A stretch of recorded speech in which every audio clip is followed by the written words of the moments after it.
Assalamualaikum dan salam sejahtera. Nama saya Nur Azila Azma binti Cik Husin, bernombor matrik C18A0273.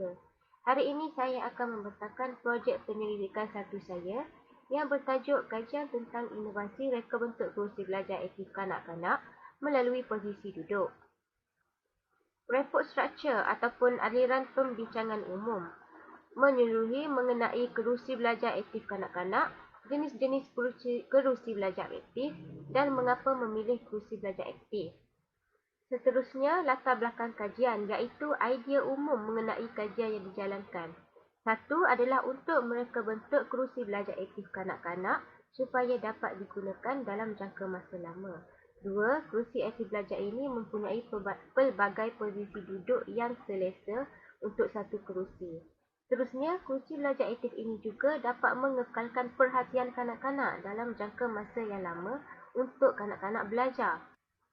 Seterusnya, untuk pernyataan masalah, perabot bilik darjah adalah sebahagian daripada dan alat dalam persekitaran pembelajaran. Ia menekankan kepentingan ukuran dalam reka bentuk perabot. Keselesaan, keselamatan dan kesihatan adalah salah satu dimensi sedemikian. Cornell 2002. Penggunaan tempat duduk alternatif merupakan amalan terapi pekerjaan berasaskan sekolah intervensi yang baru muncul dan popular. Honecker 2008. Seterusnya, otak dan badan manusia akan turut sama bekerja semasa mereka belajar. Pelajar semasa belajar harus memberi perhatian dan mempunyai tahap rangsangan yang baik. Badan yang mengalami kurang maklum balas proprioseptif dan kinestik apabila ia tidak bergerak mungkin mengurangkan perhatian yang menyebabkan otak lemah. Seterusnya ialah objektif kajian. Objektif satu adalah mengenal pasti reka bentuk kerusi aktif belajar yang menggalakkan kanak-kanak untuk kerap menukar posisi tempat duduk di dalam bilik darjah. Objektif dua ialah mengenal pasti jenis material yang sesuai untuk kegunaan kanak-kanak. Objektif tiga, mereka bentuk semula kerusi yang menyokong pelbagai posisi duduk bagi membantu meningkatkan perhatian pelajar. Untuk persoalan kajian ialah persoalan satu saya, apakah reka bentuk kerusi aktif yang sesuai untuk kanak-kanak? Persoalan yang kedua, apakah material yang sesuai digunakan untuk kanak-kanak agar ia selamat digunakan?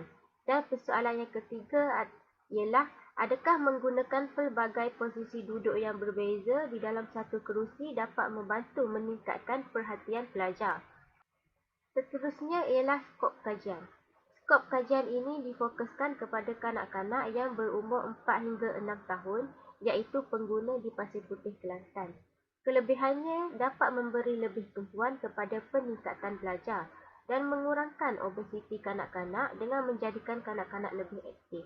Kelebihan yang kedua ialah reka bentuk kerusi aktif belajar kanak-kanak untuk membolehkan mereka menukar posisi ketika belajar.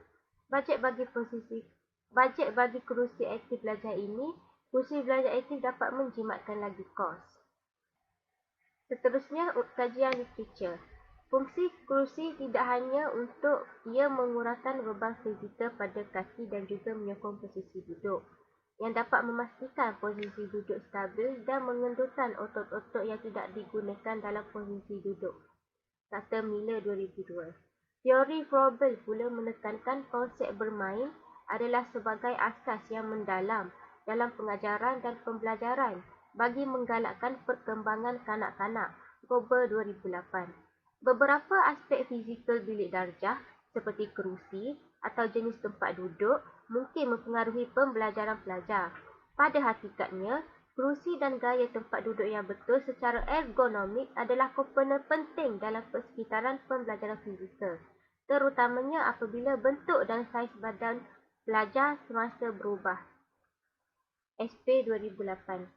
Apabila badan pasif, seperti apabila pelajar masih berada dalam kelas tradisional yang mengambil masa duduk biasa, aktiviti otak menjadi lebih rendah dan lemah. Brighacker 2006. Seterusnya ialah jenis-jenis kerusi belajar aktif. Pertama, kerusi imbangan balance door, balance stool. Kedua, kerusi pelana saddle chair. Ketiga, kerusi bola imbangan balance ball chair.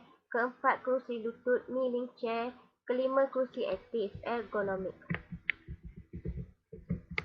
Kerusi imbangan balance stool, satu bentuk tempat duduk aktif yang bagus dalam pecah pendek atau untuk individu yang lebih aktif. Dengan sentiasa menekankan teras pengguna untuk kekal seimbang, menguatkan otot belakang dan kaki pengguna sambil memastikan tulang belakang pengguna sejajar. Kedua, kerusi planner, saddle chair. Cengkaman kaki pada kerusi untuk membantu memastikan kaki pengguna sentiasa aktif sebagai sebahagian daripada pengalaman tempat duduk. Dalam teknologi keseimbangan, menggalakkan pergerakan mikro tidak sedar diri yang diperlukan. Di antara bilah bahu, cushion kecil merasa pergerakan, poster tegak dan poster terbuka. Seterusnya, kerusi bola imbangan ataupun balance ball chair. Untuk punggung yang lebih kuat dan sihat, kerusi bola imbangan atau balance ball chair memberikan sokongan ergonomik sepanjang hari.